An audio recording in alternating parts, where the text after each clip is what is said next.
Bismillahirrahmanirrahim. Të dashur të shtrajt. Në shumë prej takimeve me njerëz të ndryshëm, ka një emërues të përbashkët në ankesat e shumta që vijnë nga njerëzit në përgjithësi. E para, dhe besoj që është më e rëndësishmja, është ankesa e tyre për mungesën e bereqetit në shtëpi, ose bereqetit në pasuni edhe në jetën e përditshme, në kohë kështu me radhë. Edhe bereqeti, sikurse lexojmë edhe në fjalor të ndryshëm, edhe në shpjegimin e kësaj fjale, bereqeti është një sekret nga Zoti i gjithësisë, si të thush është esenca e çdo gjaje që na është dhënë në këtë jetë. Nëse e kemi atë prekje hynore, na ka begati, na ka pjellori, na ka sikurse thonë në Shkodër, i ka grat. Pra i ka pesh, i ka vlerë, i ka begati. Bereqeti është prekja hynore e mëshirës së Allahut në çdo gjë që na është dhënë në jetën tonë, në kohën tonë, në frymën tonë, në shëndetin tonë, në marrëdhëniet tona shoqërore, familjare, në ushqimin tonë, në pijen tonë, në çdo gjë. Dhe kur hiqet kjo prekje transparente nga çdo gjë që përmenda, edhe për të tyne, atëherë kuptojmë se jetesa na bëhet e rëndë. Mund të kemi, por ajo që kemi mund të na ikë shumë shpejt nga duart dhe nuk e kuptojmë se si iki, ose nuk e kuptojmë se nga shkoj, ose sikurse ankohen sot kam ble këte dhe këte dhe këte, dhe kam harxhu një shumë të madhe, dhe çfarë kam pru në shtëpi, nuk kam pru asgjë, Allah, ka ikë bereqeti. Dhe tema e bereqetit, natyrshëm që është një temë e gjatë dhe nuk do të nalem tash në këtë pikë. Do të vazhdoj me sigurinë. Siguria, dhe nuk kam për qëllim thjesht aq në të folmen e përgjithshme apo të përditshme, nën kupton me këtë fjalë rendi publik. Do të thënë rendi i përgjithshëm. Jo, siguria në çdo gjë. Siguria në kuptimin e plot edhe gjithëpërfshirës të kësaj fjale. Siguria në momentin që del nga shtëpia, duke ecë në rrugë, duke komunikuar me njerëzit, në punë, ndjesia e të jetuarit me siguri dhe besim dhe vetbesim që ta jep Zoti i gjithësisë për të jetuar me dinjitet, me krenari, pra siguria në vetvete, siguria që buron nga Zoti i gjithësisë dhe e kupton se me Allahun ti je ma i forti dhe pa atë dhe pa prekjen e mëshirës së tij dhe pa mbrojtjen e tij, ti nuk je asgjë. Atëherë, siguria në vetvete nga besimi që vjen tek Allahu i madhëruar. Çfarë thotë pejgamberi alayhi salatu wasalam? Dhe këtë hadith, jashtëzakonisht të rëndësishëm, na e sjell Hazreti Jabir ibn Abdullah, Allahu qoftë i kënaqur me zotninë e tij dhe me baben e tij, shahidin e Uhudit. Thot e kam dëgjuar pejgamberin alayhi salatu wasalam duke thënë: kur njeriu hyn në shtëpi dhe e përmend Allahun në hyrje dhe në ushqimin e tij, pra në fillim të ushqimit të tij, shejtani thot, nuk ka vend për ju në këtë shtëpi dhe nuk ka ushqim për ju. E nëse ai hyn në shtëpi dhe nuk e përmend Allahun në hyrje, shejtani thot, pra i thot fëmijëve të tij, ushtarëve të tij, pasuesve të tij, pra që ka pas vetet, e gjetët vendin tuaj. Pra, hajteni dhe hyni, se rruga është e lirë. Thot dhe nëse nuk e përmend Allahun në fillim të ushqimit të tij, shejtani thot, pra pasuesve të tij, ushtarëve të tij, fëmijëve të tij, pra ata që ka pas vete, i thot e gjetët vendin dhe ushqimin. Zakonisht, kur fëmijët ulen në tryez, edhe nëse në njëri prej tyre ankon se nuk është ngop, edhe hanë në mënyrë të çuditshme, prind çfarë i thon? A ke pa bismillah? A ke pa bismillah? Ose kujtoni pejgamberin alayhi salatu wasalam, kur një djalë i vogël në prani të afërmve po hante bashkë me pejgamberin alayhi salatu wasalam dhe po hante në mënyrë jo etike, çfarë e mësoi pejgamberi alayhi salatu wasalam? Fjala e parë i tha: "Ya gulam", o djalë, o djalosh, o bir, semillaha, pra bën bismillah, përmend Allahun. Edhe ha me të djathtën tane, edhe ha prej pjesës që të takon, pra asaj që ke përpara vetes. Jo anë në këtu edhe. E mësoj fillimisht me ba bismillah, sepse aty ku bëhet bismillah nuk prezanton shejtani. Edhe në një shtëpi ku hyhet duke u përmendë Allahu, nuk prezanton shejtani. Edhe nëse ai don për të hyrë, atij i bllokohet hyrja. Pra, përmendja e Allahut në hyrje të shtëpisë të imunizon nga prania e shejtanit.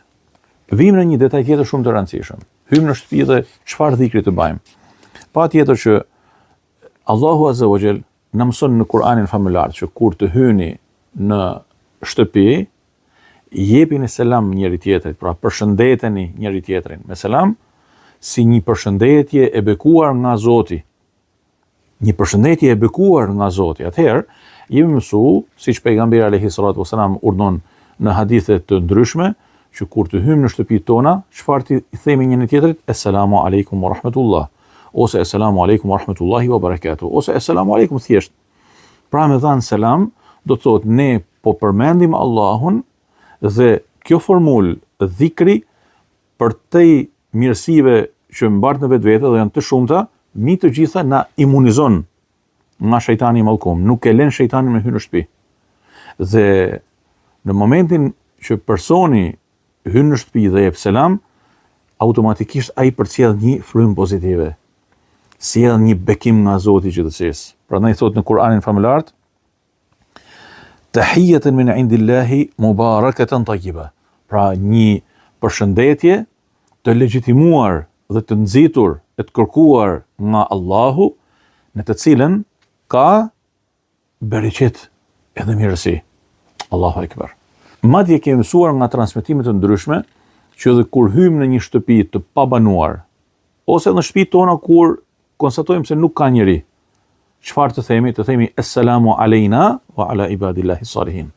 Pra, paqja e Allahut qoftë mbi ne dhe mbi robët e tij të mirë. Sepse mund të ketë melek në atë shtëpi, e mund të ketë edhe gjin në atë shtëpi. E nëse janë melek, patjetër që ajo është një mirësi e shtuar. E nëse janë gjin të mirë, besimtar, e marrin selamin edhe nuk vjen e keqe për tyre. E nëse janë jo të tillë, ata largohen. Pse? Sepse selami është përmendje e Allahut, është dhikr që e pastron shtëpinë dhe ambientin ku hym nga çdo ligësi dhe nga çdo e keqe. Subhanallah.